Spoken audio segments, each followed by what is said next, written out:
Welcome to Wednesday's Learning Center.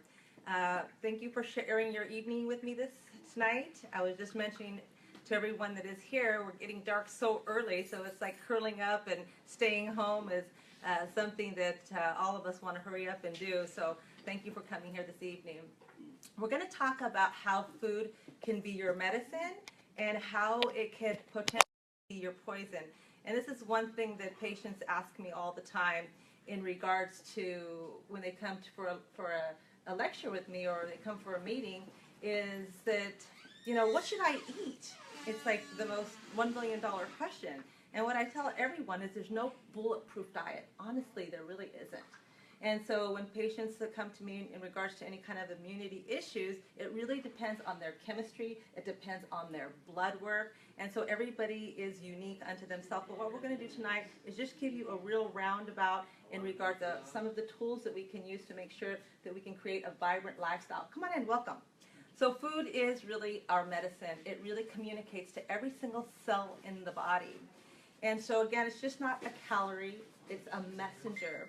And this is really important to understand is because everything that you eat matters. And what I tell patients is really important is for you to be present when you eat.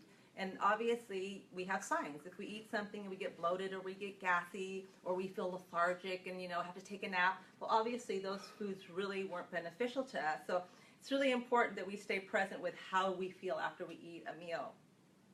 Now, ever since the first meal that we had, which was over, 4 billion years ago, it was probably the most powerful driver in regards to being able to not only source out food, but also to be able to store it. So all of us have a wonderful built-in mechanism. In fact, we probably store about 10,000 calories in our fat so that we can survive famine. We probably hold about maybe 2,500 calories in glucose. And so you can see what the preferred source of fuel is. Now, in order for our organs to function correctly, they require energy. And we have what's called a mitochondria. So when you eat food, it has to be broken down. It has to go through a whole methylation cycle. But the mitochondria are just tiny little organelles that really are derived from bacteria. And it's really interesting because red blood cells have very little to none, while germ type of cells have over 100,000 of these little mechanisms that are creating energy for you. Most cells have anywhere from 1 to 2,000 of them, but really they're the primary source of you being able to have energy. So where does disease start? It starts in the mitochondria. So today we're going to talk about foods that will support mitochondrial health, that will support clean energy. So since the mitochondria is the primary heart and function that occurs in the body, we want to optimize how we eat in regards to supporting the nutrition, optimizing it, but at the same time, not only giving it the right nutrients, we also want to not give it those foods, what we would call dirty fuel, so that we can prevent disease. So, what is the connection between food and disease? Well, now they're starting to become a lot more open and aware in regards to that food really does impact our health. Oftentimes I get patients that have had a diagnosis and they come to me and I said, well, how did you change your diet? And they said, well, I really haven't. And I said, well, what you mean your oncologist didn't tell you some basics like don't eat sugar or don't eat dairy or don't eat gluten? They said, no, it really didn't matter. The only thing that they said was to keep as much calories in so that I don't lose weight. And so it really kind of baffles me because, one of the primary fuel to cancer is glucose. And so I just I always say that we all have our place in regards to what we do. I have a high respect for that, but at the same time, there's really some basic fundamentals that should be universal to all people. So really, as a society, we are really facing an epidemic of disease. And it's interesting because the United States ranks 9th in life expectancy among the developing world nations. That's crazy. 9th? You'd think with all of our advancement and our technology and our medications and everything that we are so proud of, that we would be the healthiest society ever, but we're not. Our workplaces are plagued with absenteeism and really things that are basic, like a lot of gut issues and anxiety issues and And I would tell patients that the gut is so important that 80% of your immunity rests in the gut. And that could be just as simple as taking dairy and gluten out of the diet, and all of a sudden now you have a lot more optimal functionality. So 78% of healthcare expenditures are from the treatment of chronic disease. And the cost of chronic disease, which is mostly caused by what we eat and what we're exposed to. So it's not just what we eat, it's what we're exposed to. And I'm not talking just about the exposure of our lipsticks with lead in it and the toxins that we get from the plastics, but I'm talking also about emotional toxicity and the stress that we have, which, is extraordinary. I've lived in 5 different countries, and the amount of stress that we have in the United States is exorbitant compared to all the other countries that I've lived in. So we will be exposed to a cost of over $47 trillion over the next 20 years and over 50 million preventable deaths a year. So we really have to take charge of our life. And this is what's so beautiful about the internet. You can just type a few words in and get a whole, many different abstracts, and make your own decision based on intelligence rather than potentially just based on a boxed method of looking at what you have and also your treatment. So researchers now believe that these problems are partly related to diet, which I was just saying earlier that, a lot of times people don't get advice in terms of their dietary advice because they really potentially only have 40 hours of any kind of education, some of the doctors. So you really have to step outside of the box to learn these things in a functional manner to be able to really treat the diseases. But now really it has come up where people are paying more attention that the food that you eat are causing the primary inflammatory responses that we're experiencing now. So diet is clearly one of the fundamental strategies for taking control of your health. It's one of my passions. I love food. So when people come to me, I say, we don't have to give up flavor. Absolutely not. Oh my God, who wants to have bland, funky food? Not me. And so when you get to have a lot of fat in your diet, you've got a lot of flavor. And that gives you a lot of calories so that you're not wasting away in terms of, some what we call atrophy. When a lot of patients get very ill, they're in a state of stress. So what does the body do? It starts breaking down muscle tissue. And so when we are able to have things that provide a lot of flavor and give us a lot of calories, it makes for really good, clean fuel. And we're going to talk a lot about fat tonight. Mark Hyman did a summit this last week. It was fantastic. If you guys haven't seen it, you can go online and look at it. It's great. Did you see it? It's awesome.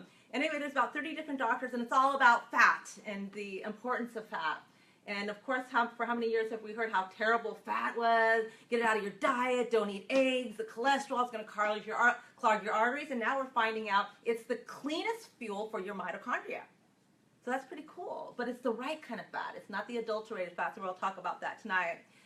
So again, you can have a fantastic exercise regime, but if you don't eat right, you will never achieve the health and the vitality that we're looking for.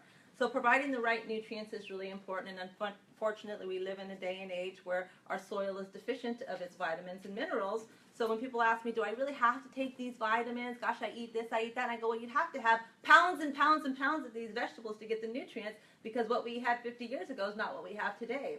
So often we do need to supplement with a good vitamin, mineral, amino acids, and also a good essential fatty acid as well, vitamin D3. So we really want to make sure that the food that we're eating are functional for our mitochondria so we can create a lot of energy and very clean fuel. So we're going to reap 80% of those from what we eat. So of course we've had a significant change in the quality of our food with genetic modification and a massive increase of pesticides and herbicides and chemicals and irradiation. And so it's terrible. I was talking to a patient today, and she was a nutritionist from Russia. And she was very good, very astute in terms of her information. And she said, well, I don't believe about gluten-free things.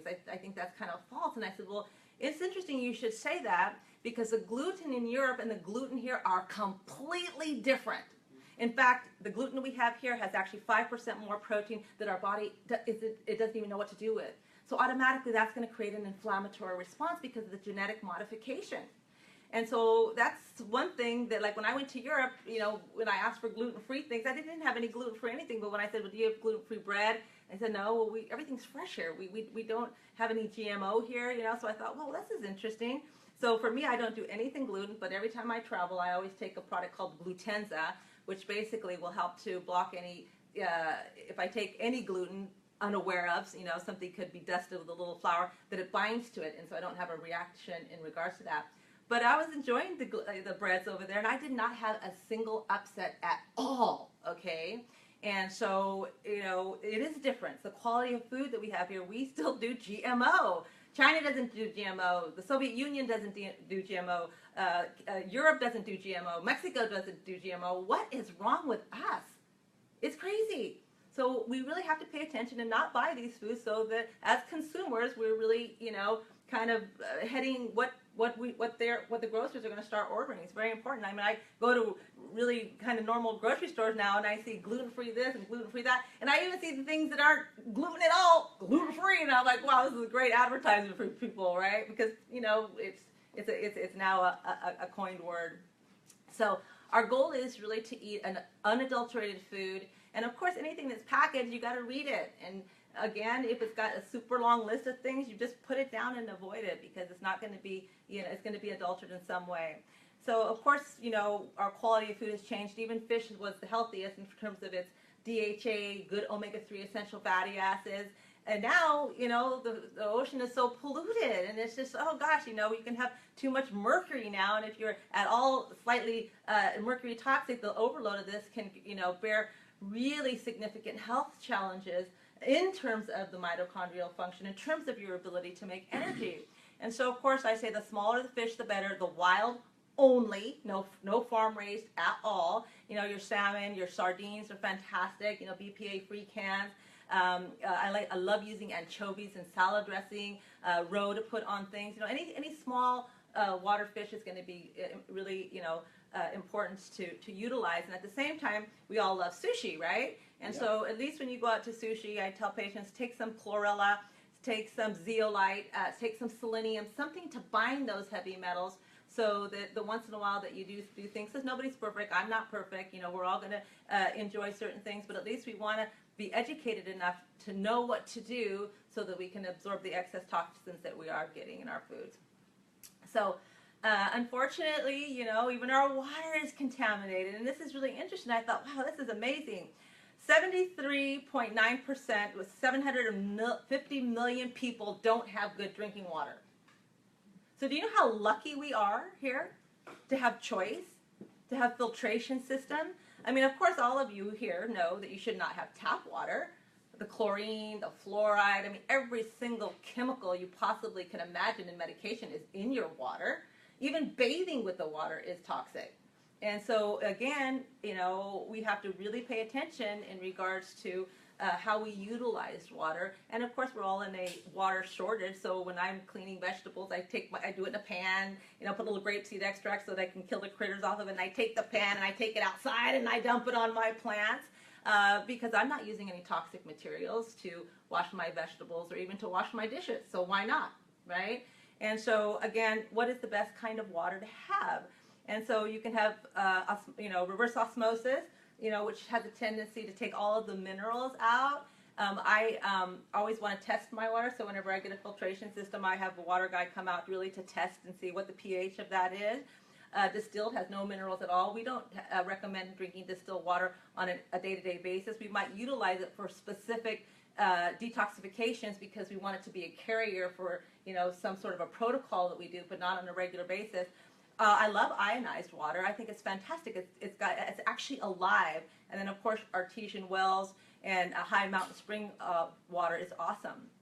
So the reason that I love the ionized water, because it's not only alkaline, it has more hydrogen molecules in it, but it actually has antioxidant properties in it, which is really cool.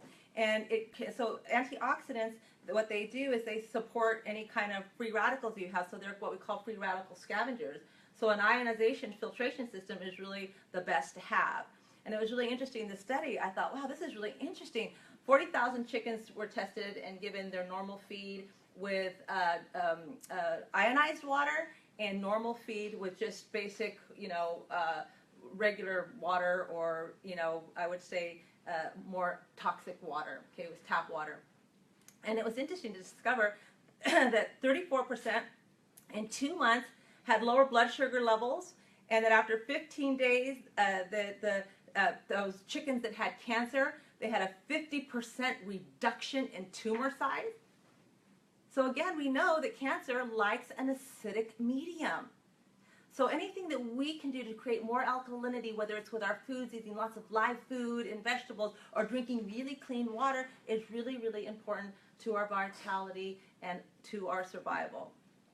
So bottled water is still super high demand. You see it all over the place. And a lot of people don't have the luxury of having a distillation throughout their house or a filtration system, so they buy bottled water. And then again, they say, okay, well, which one is the best one to buy? And then, of course, I like glass bottles because I think that all plastics have, the potentiality to leach estrogens into the water.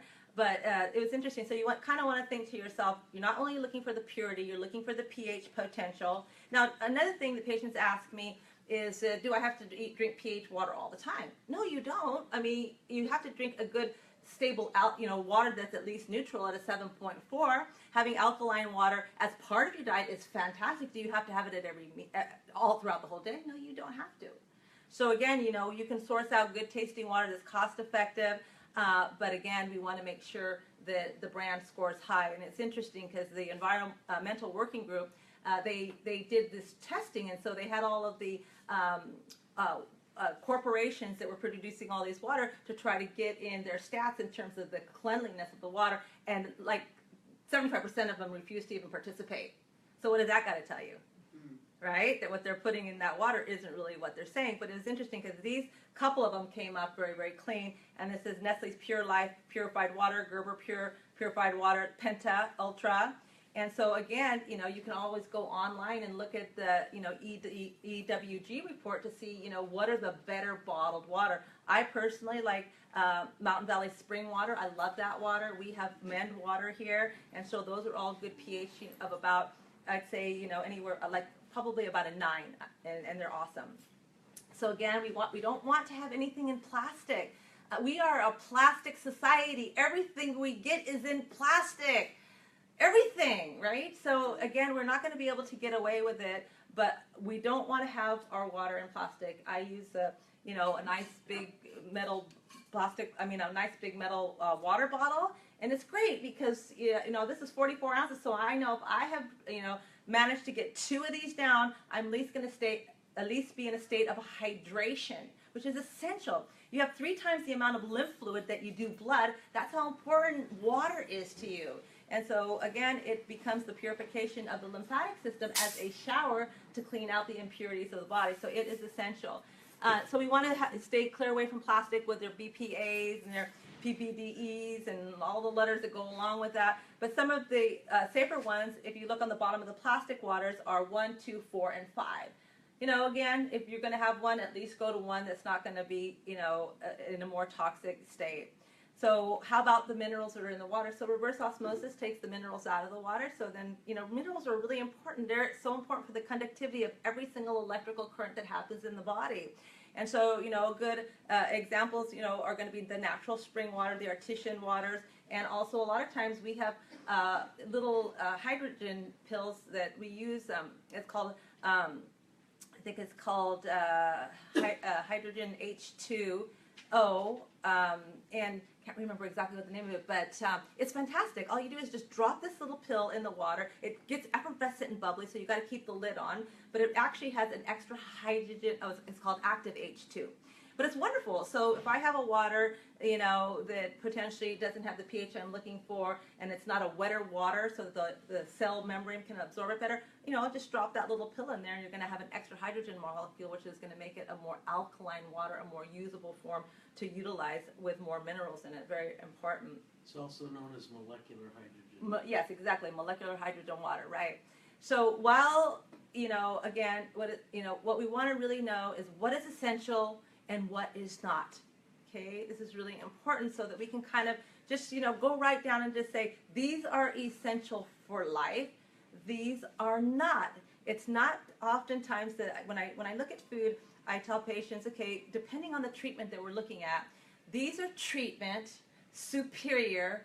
These are inferior to your treatment. That's it. It's not that they're bad, because anything in its organic state is going to be good, but it potentially may be more impact in terms of the chemistry that we're looking for in a mathematical equation for that patient. So again, anything that is in its natural state and organic is good, but at the same time, what may be good for someone in the load, talking the amount of carbohydrates or sugars in these food, may not be, it may be someone's poison if they have diabetes and cancer. So we are very particular about mathematically formulating your protocol to suit your metabolic needs. So again, we're not going to think good and bad. We want to think superior and inferior to our goal, okay? So one of the master keys to eating healthy is eat real food. And so again, if you're going to pick up something that's packaged, it's been adulterated in some way. It's been heat treated. It's, had added vitamins and minerals and things that the body potentially won't recognize. And it's not always that easy to be able to eat everything fresh on demand. But as best as we can, it's really, really important to do that. And we will avoid a lot of the serious pitfalls of the herbicides, the pesticides, the chemicals, and all the, hybrid fats that are put in foods to make us, want them more and make us fatter, actually. So the fundamental question of our time, what should we eat? So you can see this picture here. You've got protein, which is essential to life. Without it, we cannot repair, we cannot detoxify, and it's essential for neurotransmission function in terms of your happy hormones and how your brain communicates. We need fat. Fat is essential as well. And again, fat has been given a bad rap, so it's the right kind of fats that we're going to be talking about tonight. And then, of course, you've got things that our body can actually convert and turn into glucose. So in reality, carbohydrates aren't really essential in regards that if I never ate a vegetable or a carbohydrate, I could die in regards in a quicker death. Now, I just want to back this up. The essential part of a carbohydrate, now carbohydrates are everything that grows from the ground, whether it's a vegetable, a fruit, a bean, or a grain, okay? Those all turn into glucose, those are all carbohydrates. Now, why do I say they're not essential to life? Because if I eat too much protein, my body will convert it by a process called gluconeogenesis through the liver and turn it into sugar and store it. So from the carbohydrate family, I could, if I'm eating too much, and this is why too much protein is not good at all. So when we go into too high paleo diets and or the Atkins diet, Echo Atkins diet, we're consuming so many protein, it actually can convert over into glucose. And then of course, fat is stored as energy for fuel as well. So the thing that we need about carbohydrates are the minerals that we can get from these foods, the enzymes and the fiber. So when you're looking at food, you want to say, does that food have those three things in them? Does it have good fiber? Can I eat it raw, like a salad, which will have live enzymes? Does it have water in it that I could actually, even when I cook it, I could squeeze a little bit of water out of it so that it actually can support my lymphatic system? If it doesn't, then the potentiality of it being inferior to vital health or too high in glucose, which could impact vital health, is a consideration. One of the things that I tell patients about carbohydrates, I call them, when they're starchy carbohydrate, expansive. What do I mean by that? And I tell patients, it's really easy to think about this. Now think about it. When I have things like broccoli, or if I have a big 10 cups of spinach and I cook it, it reduces down to a cup and a half, right? So in reality, the impact of the amount of sugar is very little. It's giving, it's releasing, it's letting water go. But if I take a potato and I cook it, it doesn't get smaller. I can't squeeze an ounce of water out of it. So I call that a stubborn food, meaning that it won't really change the dynamics of my health. If I eat too much of it, it will change the dynamics in a bad way because it's too much sugar. I tell patients, if a food expands, gets larger than its original state, like, for example, all grains, if I put them in water, what do? They expand. If I make cakes and cookies and pancakes, what do? Bagels, they expand. they potentially will expand your waistline or expand your problem because the load is expansive. Now, does that mean you cannot have them? You can, but in very small amounts. And again, they are not essential to health because they don't have any live enzymes in there. They've got a little bit of fiber. They've got some things that can support your B vitamins and your friendly bacteria in them and things of that nature, but they're not that vital to your life force. They're vital to your emotions, make you feel great. Oh, you've got the trifecta, sugar, gluten, dairy, and a cake. Okay, that's total heroin. Who's not going to want that? You know, right? And once you have the little of it, it's like, you know, the little sugar bug just gets woken up, and it's like you can't stop thinking about, well, gee, there's a little more left there. Right? And the next day you're even thinking about, oh, yeah, there was those cookies left over, and you're thinking about it. Right? Because it becomes an addiction. So anything that becomes an addiction to you potentially is an allergen to you. Very important to think about that. So when we look at carbohydrates, we look at those ones that have the essential elements that we're looking for. When we look at fruits, again, we look for the brighter the color the fruit is, but at the same time, they have a lot of water in them and that have a lot of fiber in them and have a lot of seeds in them because that's going to slow those sugars down to the bloodstream. Bitter, better all the time. Berries are more bitter than banana, right? Green apple is more bitter than pineapple. You know, kiwi, grapefruit, avocados, tomatoes, they're far lower in sugar than any of the other fruits. And of course, fruits have the fructose in it, natural fructose, but it's still glucose. One apple, one fruit, no matter what, in its whole is going to be 18 grams of carbohydrates. A lot of our patients, in terms of immunity issues, are only allowed, men, 18 to 20 per meal. So what, they get to have an apple on their plate for their carbohydrates? Well, that's not going to fill me up, right? So in essence, we really pay attention to how much we can have according to our health, how much sugar that it turns into, and what's the value of that food. It's really super important to think about. So again, if we can eat it raw, fantastic. It's got all the elements we're looking for. And of course, it's winter, so salads don't become really exciting and fun in regards to, because your body's going to want warm food. So even when you cook a vegetable, you still retain the minerals. You just lose the enzymes.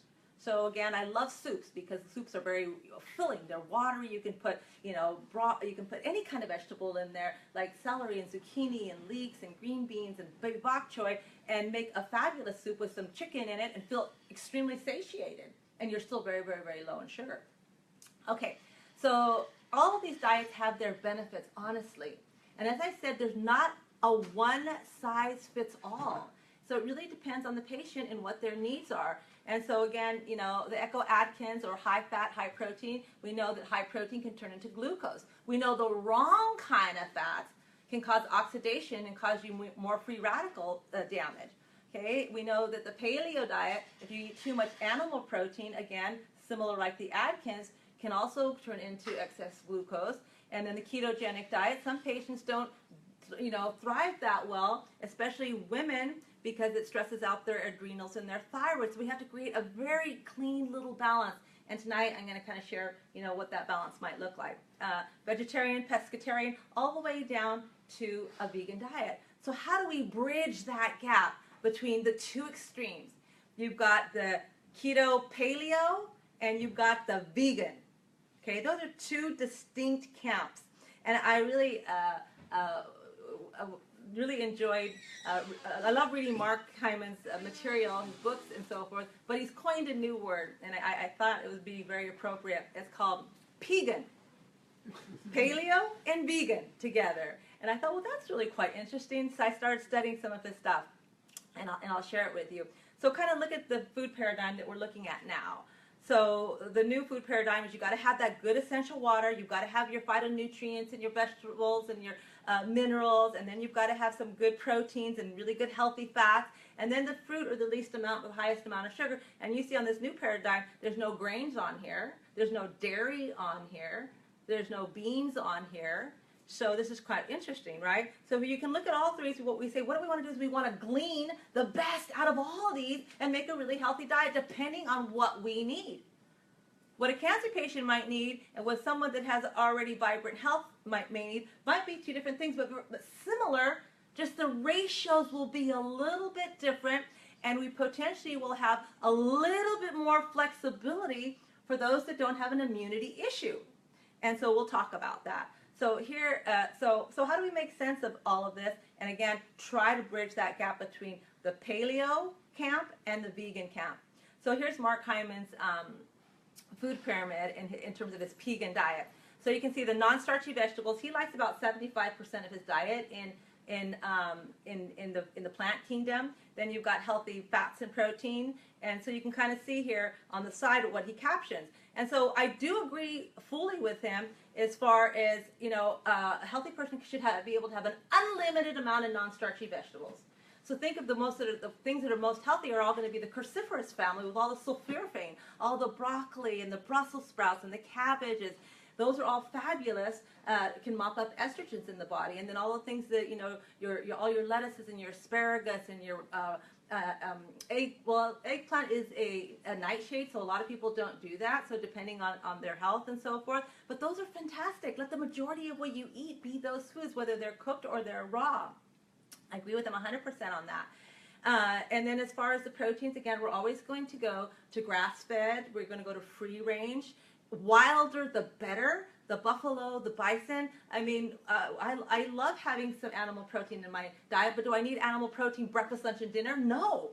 I'm not growing. I'm not in childbearing years. I don't need that kind of protein in my diet. What I do need to do is maintain my muscles as I age, maintain my mental acuity as I age, and my immunity. So for us, what we feel is to at least have animal protein, if patients are willing to have animal in their diet, at least once a day. And then, of course, to have it the best time before, you know, by 2 o'clock in the afternoon, so that your body can uptake those amino acids and utilize them in the evening of repair from 10 to 2 o'clock in the morning. So then you've got his beans and legumes and other gluten-free grains. So again, I'm not opposed to patients having these so long as they don't have any immunity issues. But again, they are more on the top of the pyramid, which means very little of these. Like for example, maybe a half a cup of rice, not a whole cup of rice. Half a cup of rice is 27 grams of sugar. I don't care if it's millet or quinoa or blooming jasmine rice or whatever the new one is on the street is far of the grains. Okay, people say, oh, quinoa, it's so high protein. It's a seed. And I said, well, it is a seed grain with some protein, more protein than all the rest, but a cup of quinoa is still 45 grams of sugar. Any way you cut the cake. So again, it's still glucose. So how would I use quinoa? I would use that in a couple tablespoons of quinoa on a kale salad to give it some texture. I would have some soup, add a little bit of, you know, rice into that soup to give it some texture and some body. So again, it's like a drug. You know, it's like eating popcorn. Once you start, you cannot stop because there's nothing essential about it. It doesn't tell your brain, woohoo, we're full. Until you're so full, you're exploding. So again, you've got to have that essential food into your diet first so that the brain knows, hey, you know what, our gas tank is just almost full. And then these other things are fillers. And then that way you eat according to, you know, not creating too much of an impact in regards to eating too much calories. And of course, I'm really into spices and herbs. Like right now, when it's the cold season, you know, my husband came back from China, you know, really, really, really bad cold. What did I do? The first thing I did is took a bunch of ginger and I juiced it, and garlic and lemon, and then I threw a little cayenne in there, and I said, okay, here's your tincture. Just mix a little bit of warm water to this, you know, add a little teeny bit of manuka honey, and drink it. Well, that was like 2 days ago, and already today he's like, wow, I feel so much better. So we can use this food as our medicine because the allicin in the garlic is really an antimicrobial, fantastic. Anything that's heat dries things up. So if I got, you know, moisture from, you know, a cold and mucus, I want something that's heat to dry it up. So again, we can use these as our medicine, really important. And then of course, recreational treats, you know, as far as like chocolate. I mean, chocolate's great if you have the right kind of chocolate. You know, if you've got cacao nibs, in fact, 2 tablespoons of cacao nibs are 7 grams of carbs, but 5 of them are fiber. Fiber is the non-digestible element of a food, so I can take the 5 carbs off of it, and it becomes a net 2 carbs. So fabulous. I throw, 2 tablespoons of cacao nibs into my shake. I feel like I'm living pretty large. And it stimulates the brain, in a way where it's a pleasure enhancer. Got a lot of magnesium, and so it really helps on the dopamine center. So, but, recreational treats would be like wine or, other spirits that you might enjoy, and things that are kind of, treats. It's not an everyday kind of thing. No one is perfect, and I don't expect anyone to even try. It's impossible. But what you want to do is say you're only as good as your last meal.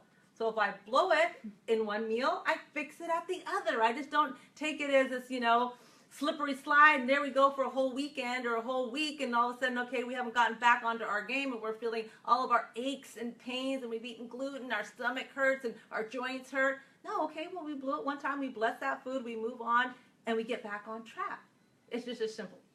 Just as simple as that. Okay, so how to eat vegan. Dr. Hyman says 75% should come from plant, 25% should come from animal and fat. Well, here at the Center for New Medicine, we have just a little teeny bit of paradigm, but I agree with, this diet being perfect for some people, fantastic. I'd say yes to that. A lot of our patients we're treating for diabetes, we're treating for cancer, we're treating for weight loss, the majority of them, and so, a lot of the 75% of carbohydrates doesn't fit into the equation, and I need to bolster their fat up to somewhere like 50% of their total calories. So it just depends really on your personal needs. So really the keto adaptive way is kind of a better description of a really clean diet. What do I mean by keto adaptive? That means your body's ability to burn fat, which is a cleaner fuel for the mitochondria. Now you say, well, isn't that just a natural thing that happens on a chemistry level for your body to burn fat for fuel? It's supposed to be that way, but when you are pre-diabetic or diabetic, not only are you insulin resistant, guess what? You become fat resistant. That means that your body's no longer hearing the signal that I've got enough stored fuel for famine, and so you don't get the signal to turn that off, and you keep storing and storing and storing. So you become fat resistant, and it's prevalent pretty much with most people who are diabetic. You'll see this a lot. So again, we're evolving in the way we structure, and it depends on person to person, but we really, like I tell every patient, our goal is to make lateral shifts. If we're moving this direction and we've got inflammation and disease and disorder within our vitality and sense of well-being, be willing to just be your own personal experiment. This is what I tell my patients. I'm not going to be in your house. I'm not going to be there when you get bloaty gas or you're nauseous or you wake up with no energy or all of a sudden you feel dizzy. So you really have to pay attention to what is it that I did that caused that. And then you come back to me and you tell me, and then we work on changing the equation. So again, being present is really important. So taking lateral shifts and saying, okay, that didn't work. How about this? Oh, that didn't work. How about this? And all of a sudden you find a paradigm that works perfect for you. You have energy, you sleep well, you have great body fat in terms of the right ratios and good muscle, and you've got vitality, which is really what we're all looking for. So regulating your metabolism, feeding your mitochondria the right clean fuel, and also is really getting the good clean water is going to be our whole game plan for survival. So in terms of bulk, the quality of the food that we do recommend are going to be these non-starchy vegetables, because they provide you a lot of the nutrients and the waters, and they're very, very low in calories. So for people like myself who love food, I want to see my plate plentiful. I want to see that every part of that white plate is covered with something, because it makes me visually really, excited to eat my meal, but at the same time, I'm visually going, I'm going to get full on that food. But if I, have a plate and, there's this little thing and that little thing, I'm thinking to myself, oh my God, I'm already hungry, and I haven't even started eating that meal. So it's important to visually it be pleasing for you in regards of not only the way it looks on your plate, but the abundance of what it looks like. So if I've got this huge salad, right, and it's got this nice color of some tomatoes and a little bit of carrot in there, and I've got, different lettuces in there, I throw some nuts and seeds on it, I'm going to be full because I'm going to be chewing for a long time, right? So I'm going to get the fiber, and I'm going to get the fats from the salad dressing into the nuts and seeds, and then maybe I bring my, cooked vegetables onto my plate, and then I bring some protein on there. Well, wow, I have a full tummy. And that's all we really care about, is that we walk off the table feeling full. Nobody wants to walk off the table feeling like I can eat some more. Now, at the same time, what we want to pay attention to is know that, you want to keep 20% of your, what I would consider 80% full and 20% left for digestion. So again, take that 20 minutes so that the brain registers I've eaten enough food. So I tell patients, get up, put the pot of tea on, start to make some nice chamomile tea or some kind of tea that's relaxing for the evening, and then sit back down, and you're going to realize, wow, I'm actually full. I don't need to clean up all those plates there. Well, there's just a half a cup of this left and a cup of that left. Gee, there's not enough to store for tomorrow for somebody's lunch. So let's just eat it. And then you eat it and you go, oh, I'm so full. Why did I do that? And then you end up in bed with 4 or 5 pillows because you don't digest well. And that impacts and creates more toxins. So we don't want to do that. We want to make sure that we fill our plate up with low carbohydrates, plenty of food, so we're satiated, and at the same time we're not taking ourselves over the edge. Okay, so fiber is essential, and we want to think about that the fiber is going to feed the friendly bacteria in the gut. Now, this is something that we have noticed, that when patients go on a very low fiber diet, right, because they're restricted with their carbohydrates, they're doing, ketogenic diet, or they're doing paleo, they're not getting to have all the vegetables and salads they want, because they're trying to control the amount of foods that turn into glucose. And so I see that there's oftentimes the patients are not getting enough fiber. But if they have their seeds, and if they have I love chia seed for that. Chia seed and hemp seed, because they have so much beautiful fiber and omega-3 essential fatty acids in it that give us, we're looking for anywhere between 35 and 40 and up of fiber in our diet. And again, if you're eating lots of salads and vegetables, you're going to get some. But at the same time, when we cut out all the grains and stuff, I always tell patients, bring in a fiber drink. Do something like a little bit of psyllium husk with this is what I like to do. I take 4 ounces of almond milk, 4 ounces of water, 2 tablespoons of psyllium husk, cinnamon, and stevia. Shake it. It tastes just like a cream of rice. It satiates you, makes you feel full, but there's no calories to it. So again, we're adding that little extra fiber in the diet that'll help the biome and create good, friendly bacteria. So we want the soluble, we want the insoluble, and so you can just see here that the bulky salads and so forth are going to be the insoluble fiber, and then all your berries and beans and things of that nature, the soluble fiber. So our goal is a little bit of both. And so if we eat whole foods, you're going to get both of each of those. Okay. So fiber will contribute over to 80% of the overall good health, because 80% of your immune system is in your gut. 80%. So all those people with bloating and gas and GERD and problems with their GI system, they're going to have problems with their immune system.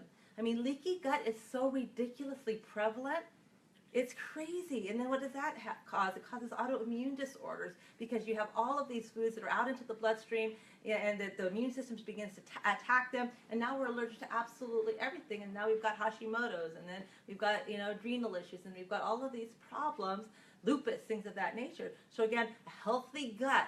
This is why I love oregano, because it really helps to kill some of the unfriendly bacteria in the gut, especially candida. So I like taking oregano. I like taking, the garlic and the ginger and pumpkin seeds for parasites, because they hate all that kind of stuff. And so again, we're no different than, animals. Animals get parasited 2 times a year by their vet. Why don't we? I mean, we all have parasites. I mean, you can't imagine. The unhealthier you are, the weaker your immune system is, the more they flourish like crazy. And it's crazy because, we see it here all the time, and it's a real thing.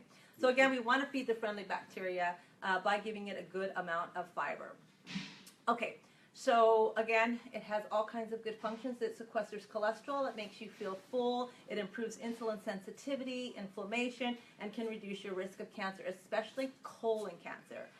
So again, our goal is to create a diet that we call mitochondrial beneficial, clean fuel.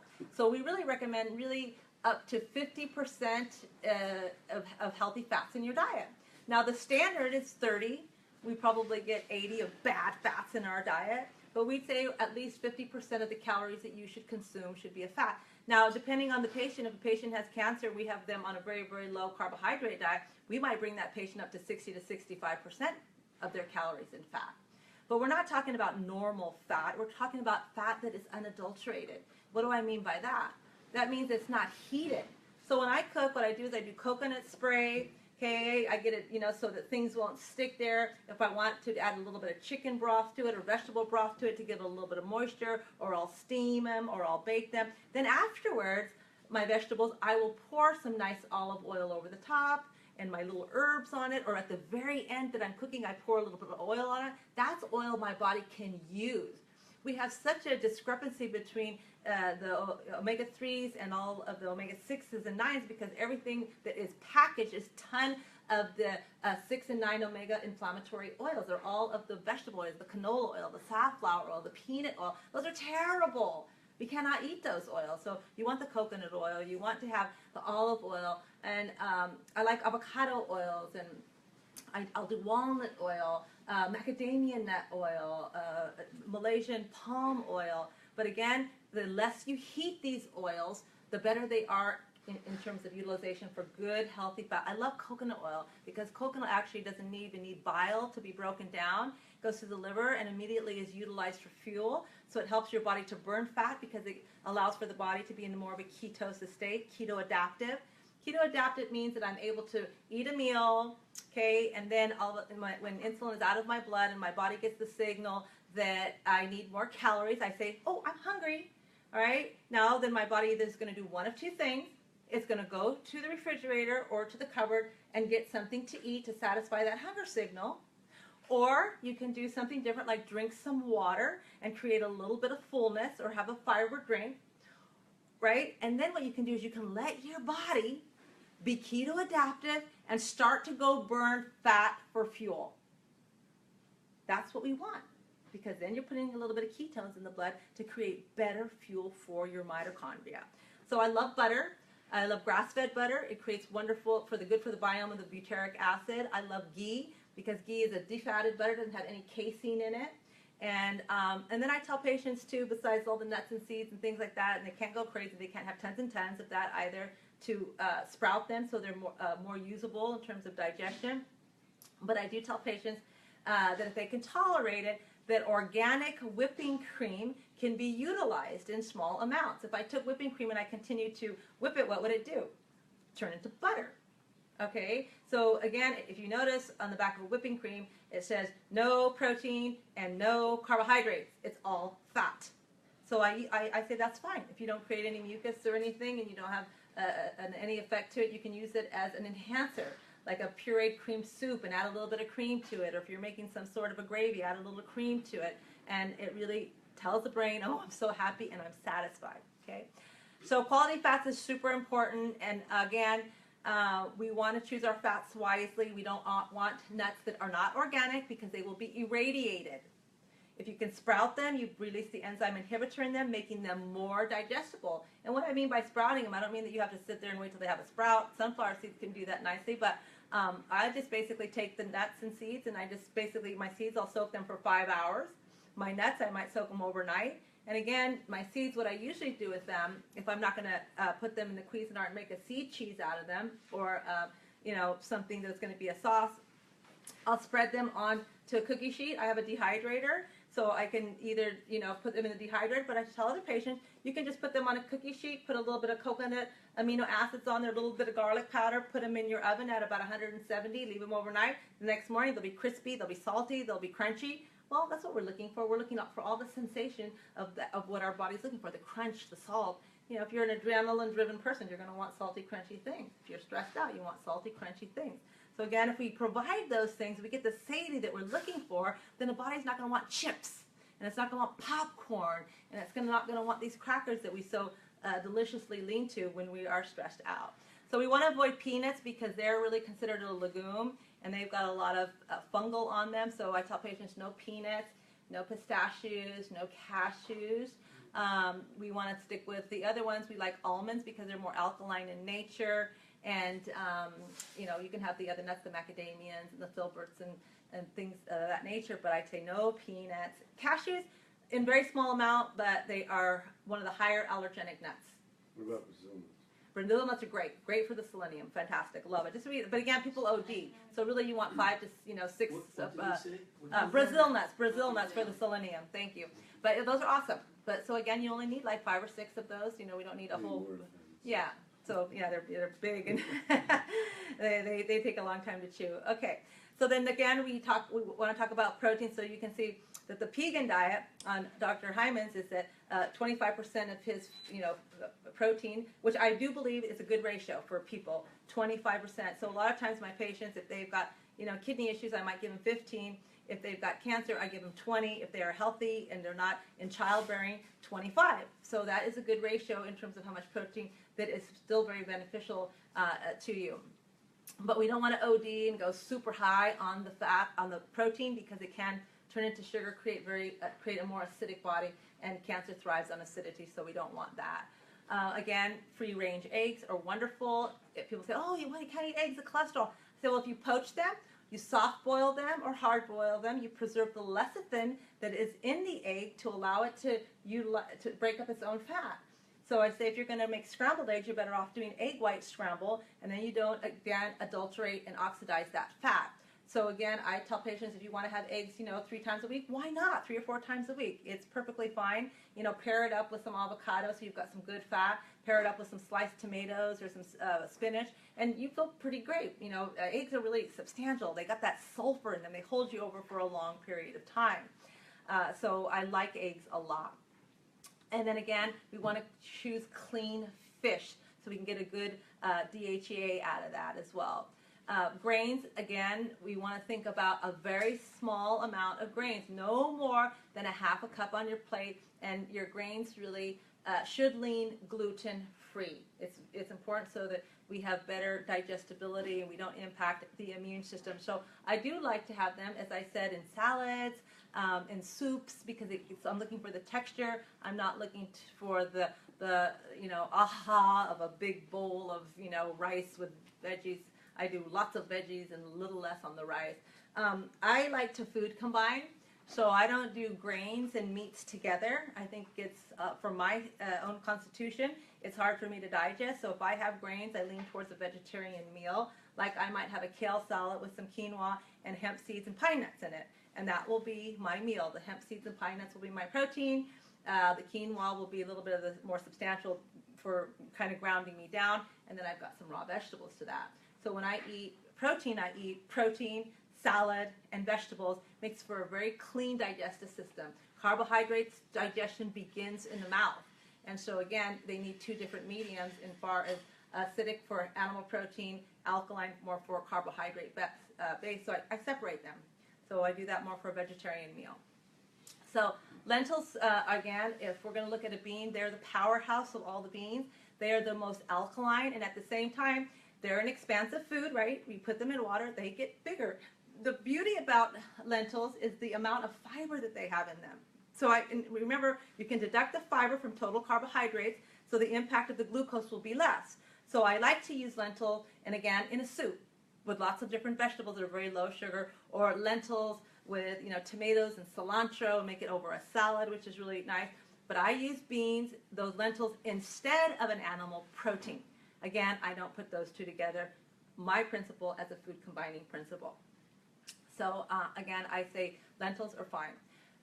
Both vegan and both paleo and both pegan and all of the ones that we looked at earlier shun dairy. Okay. Now, dairy is molecularly, the structure is larger, and it's not uptake by the gut very well. It's very allergenic in nature. It increases insulin growth factor more than any food group. Very mucus oriented. So again, dairy is one of those dopamine foods. Makes me feel like mama, and cozy and ice cream and all the pleasure enhancing elements of it. But you pay attention. What did I feel like after I ate it? Oh, got a little bloaty, got a little bit of mucusy. So we don't recommend dairy except for the grass-fed butter and the ghee and a little bit of cream. I tell patients if they're really jonesing for dairy, to lean towards the goat and the sheep. That would be a better type of a protein source for them. What about grass-fed yogurt? So anything that's cultured is going to be better, and really Still kind of, dairy, though, yeah, right? so it's still dairy, but I say that cultured is going to be much better. And I tell patients that, you know, again, it's a protein carbohydrate, and if your GI system, you know, like blood type A does pretty well with it, blood type O does not, so blood type B does. So really kind of depending on your own GI system, you know, I would use that in small amounts. Yeah, definitely. Okay, so soy is a no on every campground of, you know, the vegan diet, the paleo, the Atkins diet. And so again, it's a hormonal disruptor, and it really wasn't meant for human consumption. It was meant to rotate nitrogen into the soil. And of course, you know, America went crazy because it was a good crop to go for great yield with the genetic modifications, and it became, you know, tofu ice cream, tofu everything, and we got unhealthier instead of it being heart healthy as they, you know, basically advertised it to be. So we don't do soy at all. Fermented would be okay. Okay, your natto, your tempeh, your miso, that would be fine. Gluten-free tamari. You know, usually when patients have immunity issues, I tell them to do the coconut amino acids, which are going to be better because there's no soy in that at all, no impact in terms of estrogens. So of course, sugar's the worst fuel for the body. Absolutely terrible. And so again, fructose, especially, you know, it's not in its natural state like an apple or, you know, a piece of fruit is going to be very threatening to our health. So I tell patients, you know, again, it's a drug. When you eat it, you want more of it. So eat it very sparsely. I tell patients if you're going to have sugar and it's on the ingredient list, make sure it's not above like 5 grams of sugar. You know, you can't have something that says 20 carbohydrates and 18 of them are sugar. That you might as well just put an IV of sugar straight into your bloodstream. So I say that is really, you want to avoid white sugar at all costs. Fructose that has been added, you know, in the natural state would be okay. I prefer, you know, to go to a sugar alcohol like monk fruit or, you know, erythritol or xylitol, stevia. And, you know, some people don't like stevia, so I said go to the erythritol and monk fruit. Those are nice because they kind of give you the same kind of sugar. They're half the calories that you would see on the back of the label because they don't fully digest in the body. But people can have GI upset and get diarrhea from it if they have too much of it. So again, you pay attention. But anything with an OL at the end is going to be a sugar alcohol.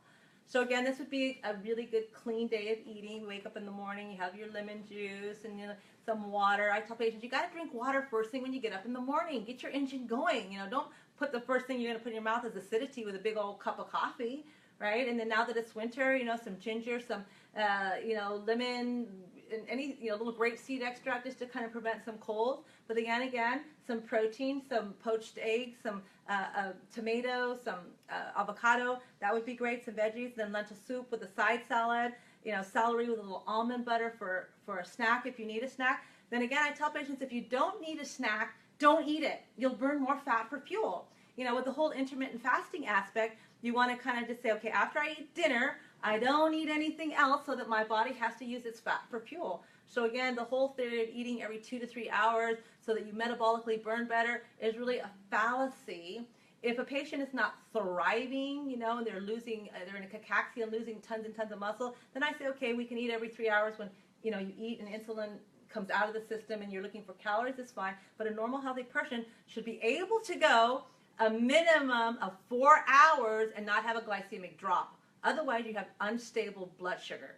So again, you know, 3 hours and further would be the time where you would want to eat another meal.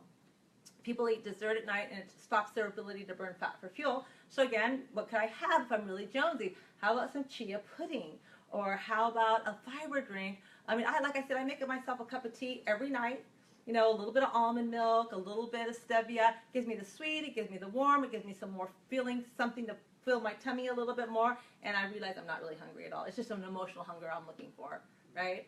And so again, I love using my favorite breakfast, you know, in the winter because I want something a little heartier. And if I have time to chew, because a lot of times I don't have time to chew in the morning. I got the time to drink a shake and off I go. But when I do have time, I take 3 tablespoons of a hemp seed, 2 tablespoons of chia seed. I take 2 tablespoons of some chopped up walnut, 2 tablespoons of unsweetened coconut, If I wanted a hot cereal, I might shred some apples, put a little ghee in there and cook it, and then put like, 3/4 to a cup of coconut milk in there, and then pour that over my seed mixture. Leave it, sitting there for 3 or 4 minutes. It'll get nice and it'll be like a muesli. And it's really nice, and you've got the impact of all of those good essential fatty acids. You've got all that tons of fiber. I can afford to throw that little half an apple in there, and I've got a really satisfying meal that feels like an oatmeal, and it's awesome. And you stay full for a long period of time, so that's really nice.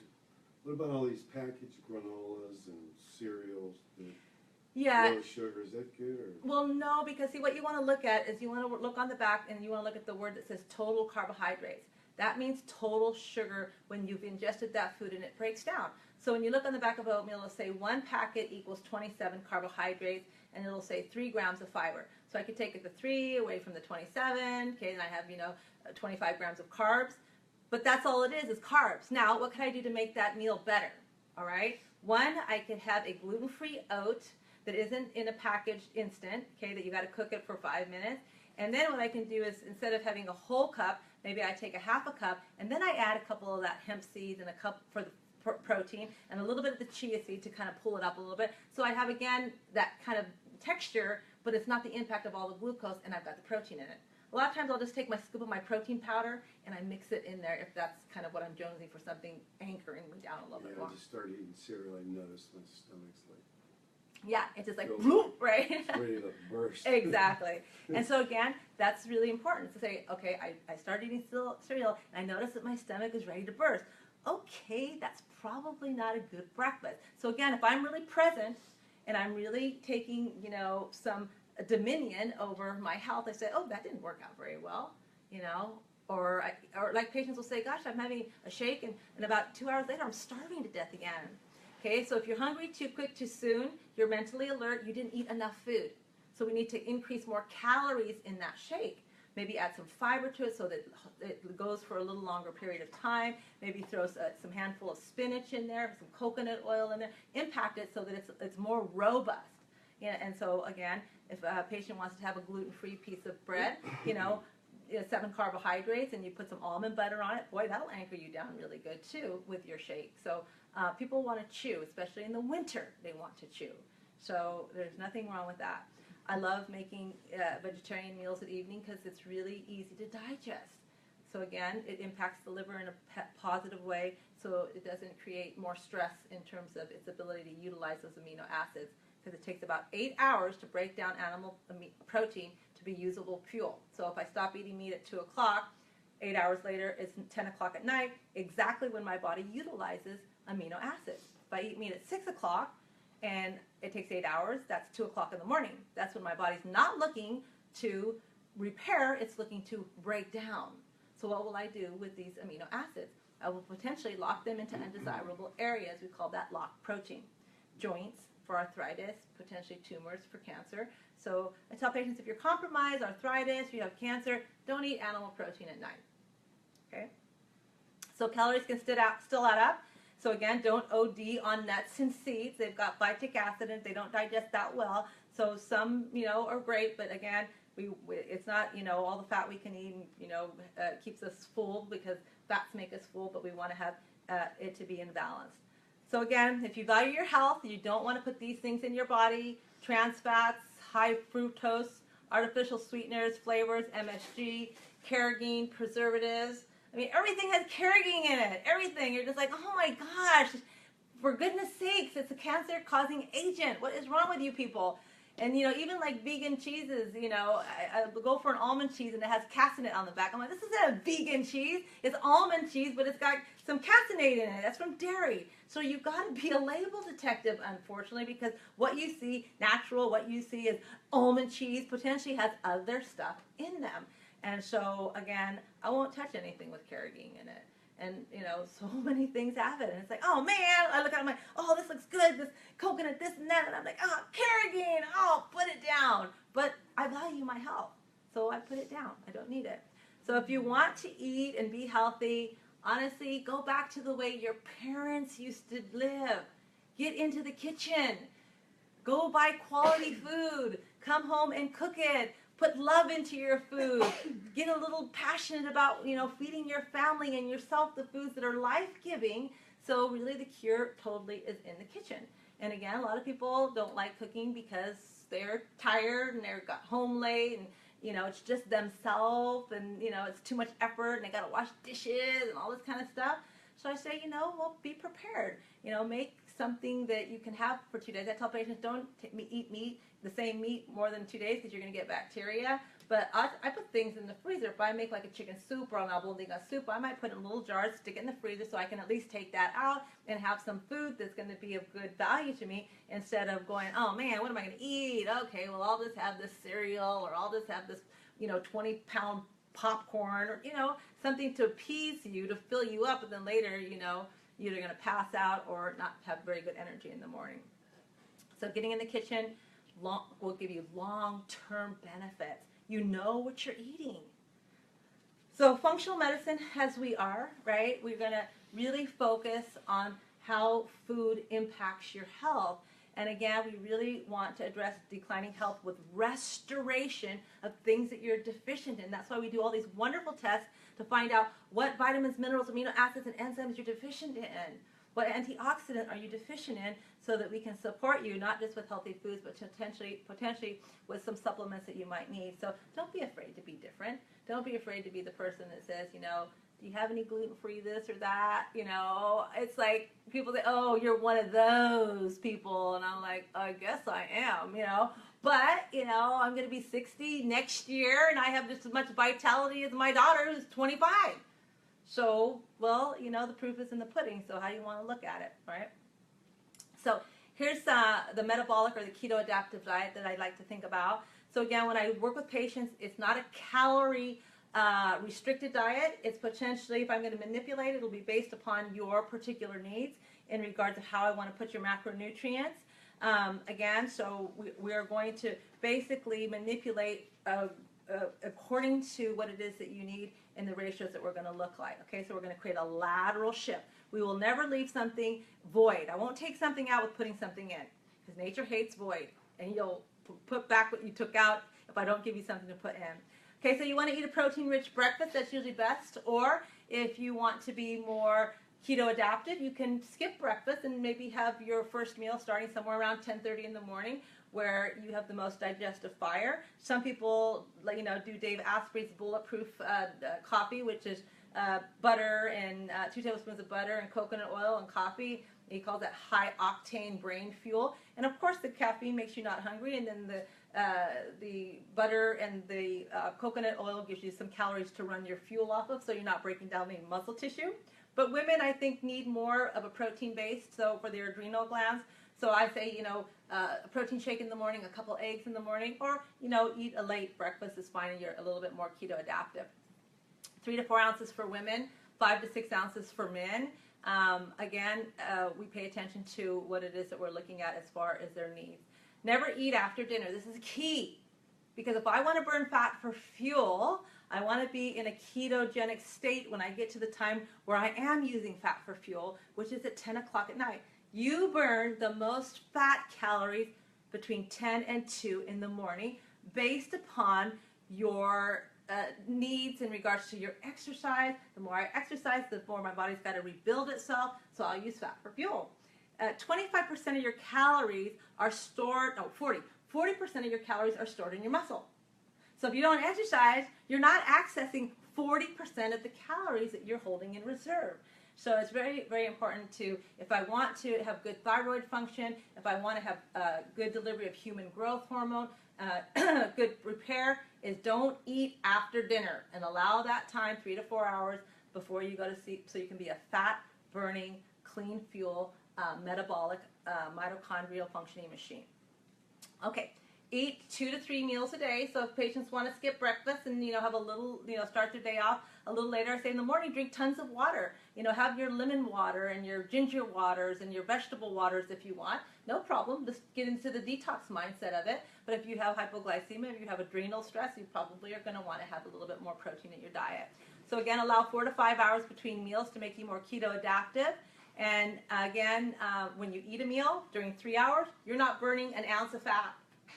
Okay, so during 3 hours after you've eaten, no fat is being burned. Only after 3 hours, when insulin is out of my blood, do I begin to burn fat for fuel. So if I want to lose a little weight, don't eat right at 3 hours. Give yourself at least a 4 to 5 hour window before you eat your next meal. Okay? Don't eat large meals. We talked about that. And so big meals cause hypoglycemia dips and excrete excess insulin, causing you to store more calories. You know, you want to reduce the amount of starchy carbohydrates, things that you cannot squeeze water out of them after you cook them. Bread, pizza, noodles, rice, beans, things of that nature. And you want to increase those ones that have the soluble and insoluble fiber that give you a lot of a sense of fullness with the impact of being very, very low in the sugars. You know, the greener, the better, the bitterer, the better. So again, carbohydrates are really rich in minerals that we absolutely need, because if you don't get enough carbohydrates, you start getting cramps in your legs because of the lack of minerals. So we do need them, but we need those ones that are high mineral, high water content. Those green ones are going to be better. So to summarize this, we need to eat real food. Okay? If it didn't look like it was, came off a tree or off a plant, then we probably shouldn't eat it. Okay? Clean water is essential. We want to have some raw food on our plate at least 2 times a day. So if I have a nice salad at least twice a day, lunch and dinner, I'm going to get my enzymes, I'm going to get all of those minerals and potassium and magnesium and chlorophyll and vitamin D and vitamin K, all those things that are essential for life. And then I have my cooked vegetables over here to the side, and then I've got my protein and my good healthy fats as a salad dressing. I like using fermented vegetables. Again, if you don't have a healthy biome and you have too much candida in your gut, it's like eating that cereal. You eat some sauerkraut and all of a sudden you turn into a gas machine because you don't have enough friendly flora. So I tell patients you got to sometimes kill the bad bacteria in the gut before you start adding all of these, rich, prebiotics to your diet. And I learned that the hard way. So eat plenty of unadulterated good fats. That means not heated fats as much as possible. And that's the good food for the mitochondria. And again, you want to be in gratitude for the miracle of food, and be in gratitude that you live in a place where you have choice to have quality. And so you want to choose quality.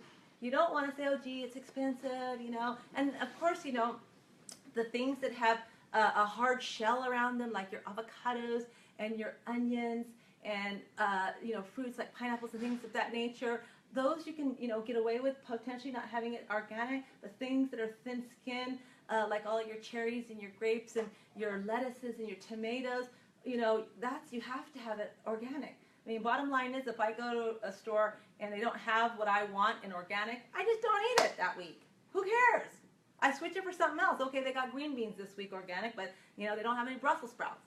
So I'm not going to eat the funky Brussels sprouts that aren't organic. Why should I? I got choice, right? So I just kind of changed my menu a little bit. So again, being in gratitude and having, thanks for what we do have, putting love into your cooking is essential because it has a vibrational frequency, and really love is the most healing vibration of anything you can possibly do and or give. Okay? Does anybody have any questions? How does fruit in a smoothie in the morning impact the glucose as it goes in your system? So for example, if you were to have, let's just say you came to see me and you were burning 1,400 calories as your basic metabolic need. That means what your organs and all of your tissues need. Then I'd say, okay, if I did 12% of your total calories in glucose, you'd potentially get maybe somewhere around 14 grams of carbohydrates per meal. So then I'd say, okay, well, what you're going to do is, if bitter, better all the time, because you want the berries that have the eulogenic acid in it, because they have at least cancer-fighting agents better than something like, let's just say, a banana. I mean, avocados have more potassium than a banana, okay? And a banana has 27 grams of carbohydrates, where a cup of berries probably has about 12 to 15. So I say, okay, here's my sugar in berries. So if I add, normally what I have, a shake in the morning, I will add almond milk, berries, spinach, maca powder, and ice. Perfect. And blend it. Yeah, perfect. Excellent. Okay. Yeah, that's perfect. And then, to just throw a little bit of fat in there, just, Sometimes I do either hemp, chia, or flax seed meal. Perfect. so that's perfect. That would be perfect. Absolutely. Any other questions? When you said about going back to what our parents say, what about raw eggs, raw steak tartare, raw bone marrow and liver? I think that's fantastic.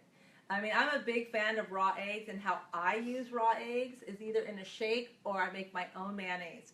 And I love it because I can make a killer salad dressing by just putting 1 egg in there, tablespoon of Dijon mustard, half a cup of good quality virgin olive oil, a big old handful of cilantro, half of an avocado in there, a little bit of, some jalapeno pepper in there and cumin. Whip that thing up, and I've got a killer green goddess dressing. And it doesn't have any carrageen in it and all those. I mean, I bought one the other day, and I thought, oh man, wow, this is great. Some organic cilantro dressing, and I was all excited. And I brought it home, and I said, man, carrageen in it. And I thought, I'm going to make one.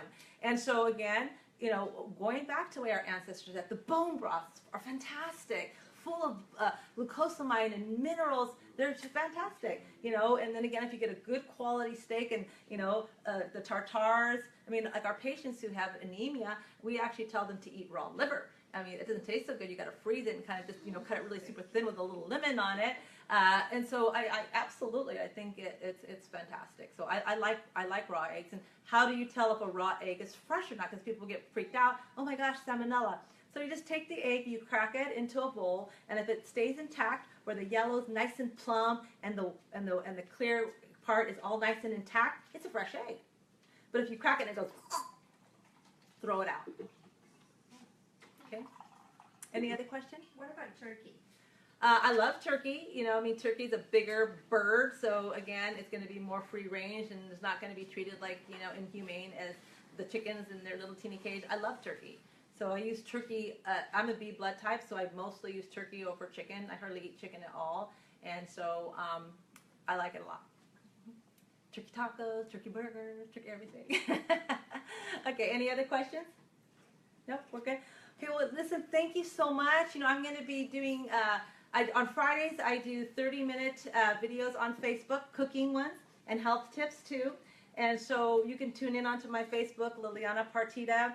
And if you go on YouTube, Liliana Partida, YouTube, I have some out there. Remember, I'm just starting this, so a couple of them look pretty novice, but I'll get better and better. But the information is really valuable. And so my passion is to be able to get to as many people as I can who are willing to make lateral shifts towards, a sense of vitality, health, without disease.